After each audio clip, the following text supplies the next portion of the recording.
അമേരിക്കയിൽ ഒരു വലിയ മൂവ്മെന്റ് ഉണ്ടായിക്കൊണ്ടിരിക്കുകയാണല്ലേ, പ്രത്യേകിച്ച് അവിടേക്ക് മൈഗ്രേറ്റ് ചെയ്യുന്ന ആൾക്കാർക്ക് നേരെ. അല്ല, മൈഗ്രേറ്റ് ചെയ്തതല്ല കേട്ടോ. ഇന്നലെ ഞാൻ മുംബൈയിൽ നിന്ന് കൊച്ചിയിലേക്ക് വരുന്ന ഫ്ലൈറ്റിൽ എന്നോടൊപ്പം അമേരിക്കയിൽ താമസിക്കുന്ന ഒരു കുട്ടിയുടെ മാതാപിതാക്കളുണ്ടായിരുന്നു. അവരൊക്കെ വളരെ കൺസേൺഡാണ്. ഇമിഗ്രേഷൻ ഉണ്ടായിട്ട് അല്ലെങ്കിൽ അവിടെ തലമുറകളായിട്ട് താമസിച്ച് വരുന്ന അമേരിക്കൻ ആണെന്ന് തോന്നാത്ത ആൾക്കാരെ ഐസ് എന്ന് പറഞ്ഞിട്ട് ഉള്ളൊരു സംഘടനയുണ്ട്. അതായത് ഇമിഗ്രേഷൻ ആൻഡ് കസ്റ്റംസ് എൻഫോഴ്സ്മെൻറ്റ് എന്നാണ് അതിൻ്റെ ഫുൾ. അപ്പോൾ പെട്ടെന്ന് അവർ പറഞ്ഞപ്പോൾ ഞാൻ ഐസിസ് ആണോ എന്ന് ഇതായിപ്പോയി. അപ്പോൾ ഞാൻ അല്ലല്ല, I'm not talking about that, I'm talking about ice ഇന്നതെന്ന് പറഞ്ഞു. എന്താണെന്ന് വെച്ചാൽ മിനസോട്ട എന്ന് പറഞ്ഞാൽ അവിടുത്തെ ഒരു വലിയൊരു നഗരമുണ്ട്. അവിടെ ഈ ഐസ് എന്ന് പറയുന്നത് ഞാൻ മനസ്സിലാക്കുന്നത്, ഐ സ്റ്റാൻഡ് കറക്റ്റഡ്, ഈ ഹൈസ്കൂൾ ഡ്രോപ്പ് ഔട്ട്സ് ആയിട്ടുള്ള ആൾക്കാർ അങ്ങനെ പലരെയും ചേർത്താണ് ഇപ്പം നമ്മളുടെ കലിയുഗത്തിലൊരു കൽക്കി അവതരിക്കും, നമ്മുടെ ലോകം നശിക്കും എന്നൊക്കെ പറയുന്നല്ലോ. പലരുടെയും കണ്ണിൽ അത് നമ്മുടെ അമേരിക്കൻ പ്രസിഡൻ്റാണ്. ലോകാവസാനം അദ്ദേഹത്തിൽ കൂടെ ആയിരിക്കും എന്നൊരു തോന്നൽ പലർക്കും വന്നിട്ടുണ്ട്. അദ്ദേഹം കുറച്ച് പേരെ അതിലേക്ക് റിക്രൂട്ട് ചെയ്തിട്ടുണ്ട്. അവർക്ക് പ്രത്യേകിച്ച് ഫോർമൽ എഡ്യൂക്കേഷൻ ഇല്ല, വേറൊന്നുമില്ല, ഇങ്ങനെ ചുമ്മാ റോഡിൽ കൂടെ നടന്നുകൊണ്ടിരുന്ന കുറച്ച് പേര്. അപ്പോൾ അതിലൊരു പയ്യന് തോന്നി, ഒരു ലേഡി, അവരുടെ പേര് റിനി ഗുഡ് എന്നാണ് അവരുടെ പേര് കേട്ടോ. അപ്പോൾ അവരെ കണ്ടപ്പോൾ തോന്നി ഇവർ ഇമിഗ്രേഷൻ അവർക്ക് ക്ലിയർ അല്ല, അവിടുത്തെ സിറ്റിസൺഷിപ്പ് ഇല്ല എന്ന് തോന്നിയിട്ട് അവരെ ചോദ്യം ചെയ്യാൻ തുടങ്ങി. അപ്പോൾ അവർ മക്കളെ കൊണ്ടാക്കിയിട്ട് വരുമായിരുന്നു. അവർ ഉത്തരങ്ങൾ പണ്ട് ഞാൻ ഇവിടെ തന്നെ താമസിക്കുന്ന ആളാണ്, ഞാൻ അമേരിക്കനാണെന്നൊക്കെ പറയുന്നുണ്ട്. ഈ പയ്യൻ ഇങ്ങനെ ബഹളം വെച്ചുകൊണ്ടിരിക്കുകയായിരുന്നു. അത് കഴിഞ്ഞ് ഇവർ തമാശയ്ക്ക് നമ്മൾ പറയാം, നീ പോയി ഊണ് കഴിച്ചിട്ട് പോടാ എന്ന് പറയില്ല, പോയിട്ടൊരു പിസ്സ കഴിച്ചിട്ട് പോകുമെന്ന് പറഞ്ഞു. ഇവന് ദേഷ്യം വന്ന് ഇവൻ ഈ അവൻ്റെ റിവോൾവർ ഉണ്ടല്ലോ അതെടുത്തു. എന്നിട്ട് അവർ കാർ സ്റ്റാർട്ട് ചെയ്യാൻ നോക്കുമ്പോൾ ശരിക്കും ഇദ്ദേഹം ജെന്യുവിനാണെങ്കിൽ ടയറിലേക്ക് വെടിവെച്ചാൽ മതി, ഒന്നും ചെയ്യണ്ടല്ലോ. അവരുടെ നേർക്ക് വെടിവെച്ച് അവരെ കൊല്ലുകയാണ് ചെയ്തത്. ഒന്നല്ല 3 പ്രാവശ്യം വെടിവെക്കുക ചെയ്ത തലയിലേക്ക്, ഒന്ന് തന്നെ മരിച്ചു പോകും. ജനങ്ങളാകെ വയലൻ്റായി. പലരും അവിടെ തന്നെ താമസിക്കുന്നതാണ്, ജനറേഷൻസായിട്ട് താമസിക്കുന്ന അമേരിക്കൻസ് ഉണ്ട്. അവരെ എങ്ങനെയാണ് ഇമിഗ്രൻസ് എന്ന് പറയാൻ പറ്റുക? ശരിയല്ലേ? ഇപ്പോൾ നമ്മുടെ ട്രംപിൻ്റെ തന്നെ പൈതൃകം തിരഞ്ഞു പോവുകയാണെങ്കിൽ അത് സ്കോട്ട്ലാൻഡിലേക്കാണ് കിടക്കുന്നത്. പ്രിയനറിയില്ലേ, നമ്മൾ സ്കൂളിൽ പഠിച്ചിട്ടില്ലേ, കൊളംബസ് ഇന്ത്യ തേടി പോയാണ് അമേരിക്കയിൽ എത്തിയതെന്ന് പറയും. ശരിക്കും പറഞ്ഞാൽ പൈതൃകമുള്ള രാജ്യങ്ങൾ ഇന്ത്യ, ചൈന, അതുപോലെ റഷ്യ എന്നുള്ള രാജ്യങ്ങൾക്കൊക്കെയാണ് ഹിസ്റ്ററി ഉള്ളത്. ഇവരുടെ 250ാമത്തെ വാർഷികം വരുന്നേ ഉള്ളൂ ഈ ഒക്ടോബറിൽ അമേരിക്ക. അത്രയും ചെറിയ ഹിസ്റ്ററി ഉള്ളൊരു രാജ്യമാണ് ഇപ്പോൾ ലോകത്തിൻ്റെ തന്നെ പോലീസായിട്ട് അവതരിച്ചിരിക്കുന്നത്, ലോകത്തെ നശിപ്പിക്കുവാൻ പോകുന്നത്. ഇപ്പോൾ ഇന്ന് രാവിലെ ഇറങ്ങുന്നതിന് മുമ്പ് കണ്ടു അവർക്ക് ഗ്രീൻലാൻഡ് കയറി പിടിക്കണമെന്ന്. അവർ പറഞ്ഞാൽ അല്ലെങ്കിൽ ചൈനയോ റഷ്യോ ആരെങ്കിലും കയറി പിടിക്കും, അവിടെ കുറേ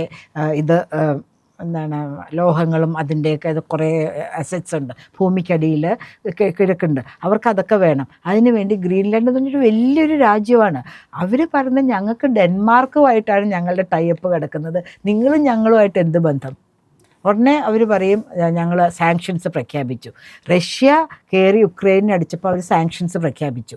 അപ്പോൾ അങ്ങനെയാണെങ്കിൽ അമേരിക്ക കയറി വെനിസ്വേലേനെ അറ്റാക്ക് ചെയ്തപ്പോഴോ? അതിനിടയ്ക്ക് വെനിസ്വേലയിലെ പ്രതിപക്ഷ നേതാവിന് കിട്ടിയ നോബൽ പ്രൈസ് ആ അമ്മ കൊണ്ടുവന്ന് ഇദ്ദേഹത്തിൻ്റെ കാൽക്ക് വെച്ചു. അതിൻ്റെ ട്രോൾ എന്താണെന്നോ, നമ്മുടെ വില്യം സഹോദരിമാർക്ക് കിട്ടിയ എല്ലാ വിംബിൾഡൺ വനിതാ ചാമ്പ്യൻഷിപ്പുകളും സെറീന വില്യംസ് കൊണ്ടുവന്ന് ഇദ്ദേഹത്തിന് കൊടുത്തു. ഈ തമാശയായിട്ട് വന്ന ട്രോളാണ്. ഈ പൊട്ടൻ കൊണ്ട് അത് കയറ്റ് വാങ്ങി. വനിതാ വിംബിൾഡൺ ചാമ്പ്യൻഷിപ്പ് ജേതാവ് ട്രംപ്, വനിതാ സിംഗിൾസ് എന്ന് പറഞ്ഞിട്ടാണ് ട്രോളുകൾ ഇറക്കിക്കൊണ്ടിരിക്കുന്നത്. പക്ഷേ അമേരിക്കയിലെ ആൾക്കാർ വളരെ ഭീതിയോടെയാണ് കഴിയുന്നത്. ഈ മിനസോട്ട എന്ന് പറയുന്ന സിറ്റിയിലെ മേയറൊക്കെ ഇതിനെ തികച്ചും ക്രൂരമാണ്, ഇങ്ങനെയുള്ള കാര്യങ്ങൾ അനുവദിക്കില്ല എന്ന് പറഞ്ഞിട്ടും ഈ ഐസിൻ്റെ ഏജൻറ്റിന് ഒരു സംരക്ഷണം കൊടുക്കുകയാണ് ചെയ്തിരിക്കുന്നത്. ശരിക്കും അദ്ദേഹം കൊലയാളിയല്ലേ? അദ്ദേഹത്തിന് ഈ സ്ത്രീയെ അറസ്റ്റ് ചെയ്യണമെന്നുണ്ടെങ്കിൽ ഇതിലേക്ക് വെടിവെച്ചാൽ മതി, ടയറിലേക്ക് വെടിവെച്ചാൽ മതി. വളരെ ഇതായിട്ടാണ് കൊല്ലുന്നത്. അതുപോലെ തന്നെ വീടുകളിലേക്ക് കയറി ചെന്നിട്ട് പറയാണ്, പ്രിയൻ്റെ അടുത്ത് വന്ന് പറയാം, നിങ്ങൾ മലയാളിയല്ലേ, എവിടെ നിന്ന് ഇറങ്ങിക്കോളൂ എന്ന് പറഞ്ഞാലോ. അങ്ങനെ ഒരു കുടുംബത്തിനെ തന്നെ അറസ്റ്റ് ചെയ്ത് കൊണ്ടുപോയിരിക്കുന്നു. അപ്പോൾ അവിടെയുള്ള ആൾക്കാർ ചോദിക്കും എന്തിനു വേണ്ടിയിട്ട്, പക്ഷെ ഉത്തരമില്ല. അറസ്റ്റ് ചെയ്തുകൊണ്ട് ഈ കുടുംബം ചോദിക്കുന്നുണ്ട് എന്തിന് അറസ്റ്റ് ചെയ്യുന്നു. പ്രിയ നമ്മളിപ്പോൾ കാണുകയാണെങ്കിൽ മദ്രാസീസ് എന്നാണ് പണ്ട് നമ്മളെ പറഞ്ഞിരുന്നത്. എന്താണ്, തമിഴ്നാട്ടുകാരാവട്ടെ, ആന്ധ്രക്കാരാവട്ടെ, മലയാളികളാവട്ടെ, നമ്മൾ സംസാരിക്കുന്ന ഭാഷ വേറെയാണെങ്കിലും മുംബൈയിൽ പോയാണ് നമ്മൾ അന്നത്തെ ഇപ്പോൾ ഇവരൊക്കെ വരുന്ന പോലെ നമ്മൾ അവിടെ പോയിട്ടാണ് ബംഗാളീസൊക്കെ ജോലിക്ക് വേണ്ടി കേരളത്തിൽ വന്ന് നമ്മളൊക്കെ ബോംബെയിലാണ് പോയത്. നമ്മൾ മദ്രാസീസ് ആയിരുന്നു. ആ മദ്രാസീസൊക്കെ അവിടെ താമസിച്ചു. ഇപ്പം ഞാൻ ബോംബെയിലായിരുന്നു എന്ന് പറഞ്ഞല്ലോ ഇന്നലെ. ആ മദ്രാസികൾക്കൊക്കെ ഇപ്പോൾ അവിടെ നല്ല ഫ്ലാറ്റുകളും നല്ല സ്ഥിതിയും കാര്യങ്ങളൊക്കെ ഉണ്ട്. ജനറേഷൻസ് ആയിട്ട് എൻ്റെ അപ്പൂപ്പൻ ഇപ്പോൾ ഉണ്ടായിരുന്നെങ്കിൽ 100-150 വയസ്സുണ്ടാവും. അദ്ദേഹം ജോലി ചെയ്തിരുന്നത് അവിടെ ഏജീസ് ഓഫീസിലായിരുന്നു.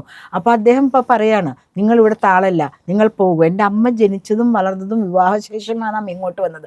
പഠിച്ചതും MD എടുത്തതും ഒക്കെ മുംബൈയിൽ നിന്നാണ്. നിങ്ങൾ ഇവിടുത്തെ ആൾക്കാരല്ല, പൊക്കോളൂ എന്ന് പറയുകയാണെങ്കിൽ നമുക്കിവിടെ ഒന്നും ഉണ്ടാവില്ല പ്രിയ. അപ്പോൾ അതുപോലെ അവിടെ വർഷങ്ങളായിട്ട് താമസിക്കുന്ന, ജനറേഷൻസ് ആയിട്ട് താമസിക്കുന്ന ആൾക്കാരെ സ്കിൻ കണ്ട അവർക്ക് മനസ്സിലാവും.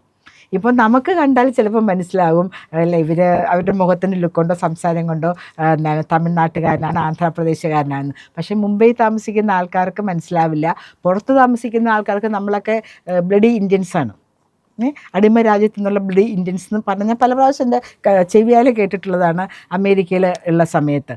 അപ്പോൾ അവരെ സംബന്ധിച്ചിടത്തോളം അവർക്കറിയാൻ പറ്റും. ഈവൻ ഹംഗേറിയൻ ആവട്ടെ, നമുക്കൊക്കെ അവർ വൈറ്റ് സ്കിൻ വിദേശികൾ, എല്ലാ സായിപ്പന്മാർ, വെള്ളക്കാർ, അത്രയല്ലേ ഉള്ളൂ. പക്ഷെ അവർക്ക് കണ്ടാൽ മനസ്സിലാവും ആരൊക്കെയാണ് ശരിക്കും തന്നെയുള്ള അമേരിക്കക്കാരെന്നും വേറെ രാജ്യങ്ങളിൽ വന്ന വൈറ്റ്സ് ആരൊക്കെയാണെന്നും അവർക്ക് മനസ്സിലാകുന്നുണ്ട്. അത് വച്ചാണ് ഈ ഐസിൻ്റെ കുട്ടികൾ തന്നെ പറയണം, പ്രത്യേകിച്ചൊന്നുമില്ല, ഐസ് ഹൈസ്കൂൾ ഡ്രോപ്പ് ഔട്ട്സാണ്. ഓഫീസേഴ്സ് ആണെങ്കിൽ അവർ കുറച്ചും കൂടെ പ്രതിബദ്ധത കാണിക്കും. ഈ ട്രംപിൻ്റെ ഓരോ തലതിരിഞ്ഞ തീരുമാനപ്രകാരം അമേരിക്കയിൽ തന്നെയുള്ള അമേരിക്കൻസിന് തന്നെ ഭീതിയായിരിക്കുന്നു. അവരെങ്ങോട്ടേക്ക് പോകാനാണ്? അഭയാർത്ഥികളായിട്ട് എങ്ങോട്ടേക്ക് പോകാനാണ്? ഒരു രാജ്യത്തേക്ക് പോലും അവർക്ക് പോകാൻ പറ്റില്ല. അവർക്ക് അറിയില്ല പലർക്കും. ഇവിടെ ഇംഗ്ലണ്ടിൽ എവിടെയായിരുന്നു അവരുടെ പേരൻസ്, ഓസ്ട്രേലിയയിൽ എവിടെയായിരുന്നു പേരൻസ് എന്നൊന്നും അവർക്ക് അറിയില്ല. അവർക്ക് അവിടെ ഒരു ബാക്ക്ഗ്രൗണ്ട് സപ്പോർട്ട് സിസ്റ്റം ഇല്ല. അവരവിടെ ജനിച്ച് വളർന്ന ആൾക്കാരാണ്. അമേരിക്കൻസ് എന്ന് വിചാരിക്കുന്നു, അവിടെ വോട്ട് ചെയ്യുന്നു, അവിടെ കുട്ടികൾ വളർന്നു വരുന്നു. അവരോടൊക്കെ പെട്ടെന്ന് നിങ്ങൾ ഇമിഗ്രൻസ്, നിങ്ങളുടെ ഇമിഗ്രേഷൻ ക്ലിയർ അല്ല എന്ന് പറയുകയാണെങ്കിൽ എന്ത് ചെയ്യും? ഇപ്പോൾ നമ്മുടെ ഇത് നടക്കുന്നുണ്ടല്ലോ, SIR നടക്കുന്നുണ്ടല്ലോ. പല കാര്യങ്ങളും ചോദിക്കുമ്പോൾ നമുക്ക് തന്നെ ഉത്തരം പറയാൻ പറ്റുന്നില്ല. അച്ഛൻ്റെയൊക്കെ കാര്യങ്ങൾ ചോദിക്കുമ്പോൾ നമുക്ക് തന്നെ ഉത്തരം പറയാൻ പറ്റുന്നില്ല. വളരെ രക്ഷിതാവസ്ഥയിലാണ് അമേരിക്ക ഇപ്പോൾ ഇരിക്കുന്നത്. അതുപോലെ അവർ അയൽ രാജ്യങ്ങളെ പിടിച്ചടക്കാൻ കാണിക്കുന്ന ഒരു ത്വരയും ഒരു ഇൻ്റർനാഷണൽ യുദ്ധത്തിലേക്ക് പോകുമോ എന്ന് നമുക്ക് സംശയമുണ്ട്.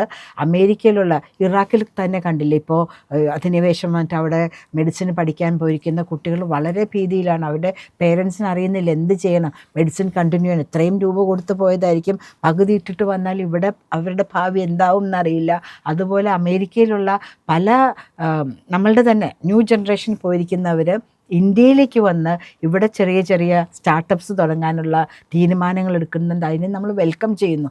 കാരണം അവിടെ കിടന്ന് വെടികൊണ്ട് മരിക്കേണ്ട ആവശ്യമില്ലല്ലോ. ഇവിടെ നിങ്ങളുടെ അച്ഛനെയും അമ്മയും നിങ്ങളുടെ മാതൃരാജ്യവും മോഡിജിയും നിങ്ങളെ 2 കൈയും നീട്ടി സ്വീകരിക്കാൻ കാത്തിരിക്കുമ്പോൾ അവിടെ നേടിയ നിങ്ങളുടെ പഠിത്തവും കാര്യങ്ങളും ഇവിടെ വന്ന് നമ്മളുടെ കൂടെയുള്ളവർക്കും കൂടെ കുറച്ച് പേർക്ക് ജോലി കൊടുത്ത് അതും നമുക്ക് കയറ്റി അയക്കാൻ. ഇന്ന് രാവിലെ എന്നോടൊരു ചാർട്ടേഡ് അക്കൗണ്ടൻറ്റ് പറയായിരുന്നു, അമേരിക്കയിൽ വ്യവസായങ്ങളൊന്നുമില്ല, കാരണം ഇറ്റ്സ് വെരി എക്സ്പെൻസീവ്. ബേബി സിറ്ററിന് മണിക്കൂർ കണക്കിന് $100 കൊടുക്കണം. $100 രൂപ എത്ര? 8500 രൂപയായി അല്ലേ? അപ്പോൾ അമേരിക്കയിൽ വ്യവസായങ്ങളൊന്നുമില്ല. ഇവിടെ പല രാജ്യങ്ങളിൽ നിന്നുള്ള എക്സ്പോർട്ട്സ് ചെയ്യുന്നത് അവിടെ നല്ല തുകയ്ക്കാണ് നമുക്ക് വിൽക്കാൻ പോകുന്നത്. കാരണം ഡോളർ അവരവിടെ വെറുതെ പ്രിൻ്റ് ചെയ്തുകൊണ്ടിരിക്കുക. നമുക്ക് വേൾഡ് ബാങ്കിലേക്ക് സ്വർണം കയറ്റി വച്ചാലേ നമുക്ക് പ്രിൻ്റ് ചെയ്യാൻ പറ്റുള്ളൂ. അപ്പോൾ അതുകൊണ്ട് അവിടെ ലേബർ വളരെ എക്സ്പെൻസീവ് ആയതുകൊണ്ടാണ് നമ്മളെപ്പോലുള്ള രാജ്യങ്ങളിൽ നിന്നൊക്കെ കയറ്റി അയക്കുന്നതും നമ്മുടെ കുട്ടികൾക്കൊക്കെ അവിടെ ജോലി കിട്ടുന്നതും. നമ്മുടെ എല്ലാ രാജ്യങ്ങളിൽ നിന്ന്, ചൈനയുടെ തന്നെ ബ്രെയിൻസ് തിരിച്ച് സ്വന്തം രാജ്യങ്ങളിലേക്ക് വരുവാണെങ്കിൽ കൊളംബസ് തിരിച്ച് ഇന്ത്യയോ ചൈനയോ കണ്ടുപിടിക്കാൻ വേണ്ടി കപ്പലെടുത്ത് ഇറങ്ങേണ്ടി വരും അല്ലേ? ബുദ്ധി കിടക്കുന്നത് ഇവിടെയാണ്, ചരിത്രം ഉറങ്ങുന്നത് ഇവിടെയാണ്, എല്ലാം ഇവിടെയാണ്. 250 കൊല്ലത്തെ ഹിസ്റ്ററി എന്ന് പറഞ്ഞാൽ എന്താണ് പ്രിയ? ഒന്നുമില്ല അല്ലേ? അതിപ്പോൾ അവരുടെ കാലം തന്നെ അവതരിച്ചു കഴിഞ്ഞു. അദ്ദേഹം ആ രാജ്യത്തെ തിരിച്ച് നേറ്റീവ് അമേരിക്കൻസിനെ ഏൽപ്പിച്ചു കൊടുക്കുന്ന ഒരവസ്ഥയാണ് കാണുന്നത്. അങ്ങനെ തന്നെയാവും. എല്ലാവരും ആ രാജ്യം വിട്ട് അവരവരുടെ രാജ്യങ്ങളിലേക്ക് പോവുകയാണ്. നേറ്റീവ് അമേരിക്കൻസിനെ അല്ല, ഈ ഇംഗ്ലണ്ടിൽ നിന്ന് കുടിയേറിയ അമേരിക്കൻസിന്റെ കയ്യിലാണ്. നേറ്റീവ് അമേരിക്കൻസ് എന്ന് പറയുകയാണെങ്കിൽ റെഡ് ഇന്ത്യൻസിനാണ് ഞാൻ ഉദ്ദേശിച്ചത്. നേറ്റീവ് അവിടെ അമേരിക്കൻസ് ഇല്ലല്ലോ, അവർ തീർന്നില്ലേ ഏതാണ്ട്. അല്ല, അവിടെ ഉണ്ട്, ഉള്ളിലേക്ക് വളരെ കുറച്ചേ ഉള്ളൂ. ഇംഗ്ലണ്ടിൽ നിന്ന് കുടിയേറി പാർത്ത ആൾക്കാർക്ക് തിരിച്ചു കൊടുക്കുകയാണ്. നമ്മുടെ ട്രംപും അങ്ങനെ തന്നെയാണല്ലോ. പക്ഷെ മിക്കവാറും അദ്ദേഹം വൈറ്റ്സിന് വേണ്ടിയിട്ട് എന്ന് വേണമെങ്കിൽ പറയാല്ലേ. വൈറ്റ്സ് എന്ന് പറയാൻ പറ്റില്ല. കാരണം ഇപ്പോൾ ടെക്സാസ് പോലുള്ള രാജ്യങ്ങളിൽ ഞാൻ പോയിട്ടുള്ള സ്ഥലമാണ്. അവിടെ എന്താണ് ബ്ലാക്സ്, നേറ്റീവ് അമേരിക്കൻസ് അല്ലെങ്കിൽ ആഫ്രിക്കൻ അമേരിക്കൻസ് ഇല്ല. അവിടെയുള്ളത് ശരിക്കും തന്നെ എന്താണ് അമേരിക്കൻസ് ആണുള്ളത്. അവർക്കൊക്കെ നമ്മളുടെ സ്കിന്നിനെ കാണുന്നത് തന്നെ അവർക്കൊരു അറപ്പോ ഇതുപോലെയാണ്. പല സംസ്ഥാനങ്ങളിലും പ്രിഡോമിനേറ്റഡ് ബൈ ദ വൈറ്റ്സ് ആണ്. അവർക്ക് ഈ പറയുകയാണെങ്കിൽ അടിമകളായിട്ടൊക്കെയാണ് ബ്ലാക്സ് അവിടെ വന്നിരിക്കുന്നതെന്ന് പറയുന്നു. അവരെയൊക്കെ കാണുന്നത് തന്നെ അവിടെ ഇല്ല.